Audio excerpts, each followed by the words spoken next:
Welcome to the 26th Sunday of Ordinary Time, everybody. This is called Summit. I am called Mark, and it's good to see you. This week's readings are a really simple reminder that talk is cheap. Talk is cheap. It is easy to say, I love you. Really hard to show it in our actions. It's easy to tell mom or dad, hey, I love you, I'm here. It's a lot harder to unload that dishwasher without being asked, or to clean a room. It's easy to tell your spouse, hey, I love you. It's a lot harder to show it in our actions, big and small ways, on a daily basis. And our God is a God of action, because actions follow beliefs. It's easy to say, I love God on a Sunday. But do our actions show that we love God on a Friday or on a Saturday? Reality is, our actions reveal our hearts. In the gospel, we're going to hear about two sons. One says they're going to obey, another says they're not, and then they swap, right? The one who originally does not follow ends up following. Actions show love.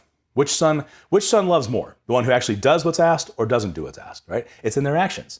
It's easy to say, I love you, easy to say, I'll serve, harder to show it in our actions. This first reading from Ezekiel. You want to choose right, you want to choose life, okay? If you have to choose the right way, you'll live. Choose the wrong way, you'll die. It's really simple, right? But you still have to choose, and you still have to act. It's our actions that lead to life, and our actions that lead to death, not our words. Not our words. Our actions lead to life, or our actions lead to death, which is why we have confession, right? Because as Catholics, we go back and go, okay, I screwed up, not just in the stuff I didn't do, but in the stuff I did do, okay? That's why we have the sacraments. In the second reading, we're going to hear from the letter of Philippians that God empties himself, okay, and takes the form of a slave. That God is not a do as I say, not as I do kind of God. God is a do as I do kind of God. That Jesus doesn't come and say, hey, I'm going to tell you what to do, but then I'm not really going to show you my actions. No, he shows us on the cross. He shows us in everything he does in his entire life, and it culminates on the cross. I am going to die for others. I'm going to give everything I have for everyone else. That's a God you can follow. That's a God you can trust. Can you imagine if Jesus got on the cross, and the minute he started suffering, he says, I don't want to do this anymore. You all are going to have to suffer, but I'm not going to deal with it. And he just jumps off the cross? No, he went all the way to his death.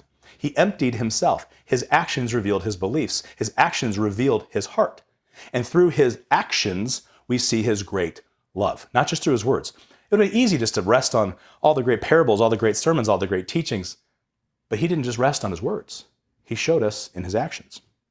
This is why it's so important that we have the cross, that we have the crucifix to meditate on, to look at, to wear, to pray before. We make the sign of the cross to remind ourselves always that talk is cheap.